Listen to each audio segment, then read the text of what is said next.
အချင်းကားလေးရင်တော့မခံစားပဲကျွန်တော်ချိုတဲ့ sweet ဖြစ်တဲ့ရတာကိုရင်တော့ဝင်တယ်ပေါ့နော် Hello အားလုံးပဲမင်္ဂလာပါကျွန်တော်ကတော့ trainer Jack ဖြစ်ပါတယ်ကျွန်တော်ဒီနေ့100 coffee မျိုးစားကို V60 dripper နဲ့ဖြောပြပေးတော့မှာဖြစ်ပါတယ်ခင်ဗျာကျွန်တော်သုံးမဲ့ဘင်းမျိုးစားကတော့ Colombia နိုင်ငံကဖြစ်ပြီးတော့ကျွန်တော်တို့အစိတ်ထုတ်ထားတဲ့ process က anaerobic honey process နဲ့ထုတ်လုပ်ထားတာပဲဖြစ်ပါတယ်သူ့မှာပါဝင်တဲ့ taste note လေးတွေကတော့ကျွန်တော်တို့ strawberry white peas ကျွန်တော်တို့ juice ဖြစ်တဲ့ honey ဖြစ်ပါတယ်ခင်ဗျာပြီးကြရင်ကျွန်တော်တို့သုံးမဲ့ rose level ကတော့ drip coffee တွေနဲ့လိုက်တယ်ကျွန်တော် light rose level ကိုသုံးပေးတော့မှာပဲဖြစ်ပါတယ်ဒီနေ့ကျွန်တော်သုံးရမယ့် ratio ကကျွန်တော်တို့ coffee 16 gram ရေကို 1:15 ratio နဲ့သုံးပေးသွားမှာပဲဖြစ်ပါတယ်ခင်ဗျာကဲဒါဆိုရင်ကျွန်တော်တို့လိုက်ကြည့်လိုက်အောင်ပါခင်ဗျာကျွန်တော်တို့အရင်ဆုံးရေနွေးကိုအပူပေးထားပါမယ်ကျွန်တော်ရေနွေးကိုကျွန်တော်62 degree Celsius ကိုသုံးပါတယ်ခင်ဗျာပြီးတော့ရင်ကျွန်တော်တို့ coffee ဆေးကိုကြိတ်ကပ်ပါမယ် coffee ဆေးကြိတ်ဖို့အတွက် manual grinder လေးလိုအပ်ပါတယ်ခင်ဗျာ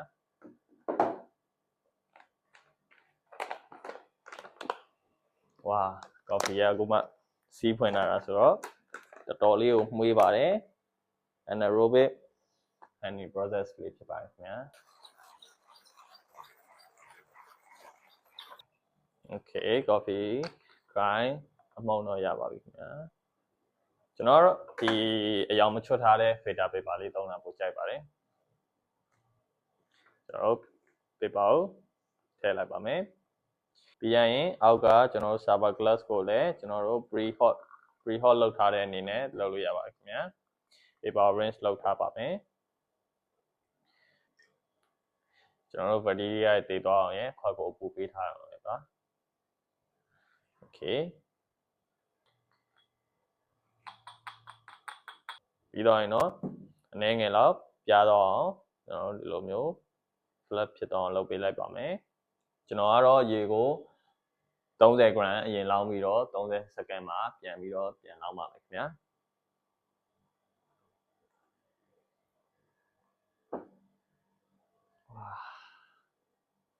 ကျွန်တော်က strawberry အခုလောလောဆယ်တော့ကျွန်တော်ရဲ့နှာခေါင်းထဲမှာတော့ strawberry ထပ်စားမယ်ဆိုရင် peach ရဲ့ရနံ့လေးကိုပို့ပြီးတော့ရသေးတယ်ပေါ့နော်ကျွန်တော်ရဲ့နှာခေါင်းထဲမှာပြီးရင်တော့ကျွန်တော်တို့30 second မှာပြန်ပြီးတော့စားပြီးတော့ထပ်လောင်းပါမယ်ဖြည်းချင်းစွာလောင်းပေးပါ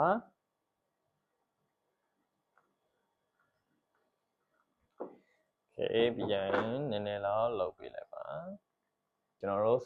15 second လောက်တော့ခဏလောက်စောင့်ပါမယ်15 second လောက်ပြည့်တဲ့ခါကျရင်တော့နောက်တစ်ခေါက်ထပ်ပြီးတော့လောင်းပါမယ်ခင်ဗျာ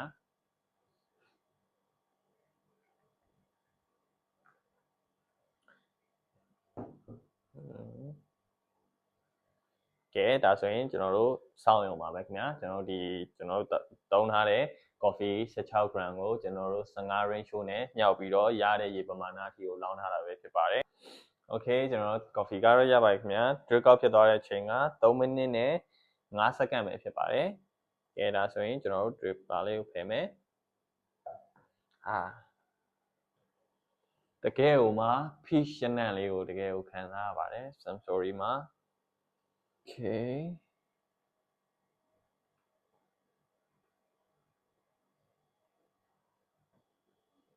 ကဲဒါဆိုရင်ကျွန်တော်တောက်ကြည့်ပါအောင်မယ်ခင်ဗျာ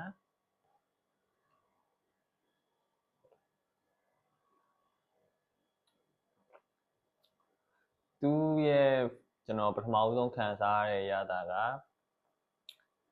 အချင်းကားလေးရင်တော့မခံစားပဲကျွန်တော်ချိုတဲ့ sweet ဖြစ်တဲ့ရတာကိုရင်တော့ဝင်တယ်ပေါ့နော်ပြီးတော့သူကတဖြည်းဖြည်းတော့ sour taste ရလာတယ်ပြီးကြတော့ကျွန်တော်တို့ sour ပြီးသွားတဲ့နောက်မှာကျွန်တော်တို့ခါးတာလေးကိုခါးစိတ်လေးပေါ့နော်စိတ်ဝင်လာပါတယ်ကြံခဲ့တဲ့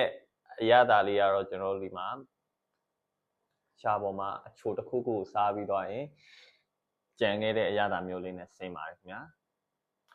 ချိုစိတ်လေးပေါ့နော်တကယ်လေးတောက်လို့ကောင်းပါတယ်အားလုံးပဲဘိုင်ဘိုင်ပါနောက်ဗီဒီယိုမှာပြန်တွေ့ကြပါမယ်ခင်ဗျာ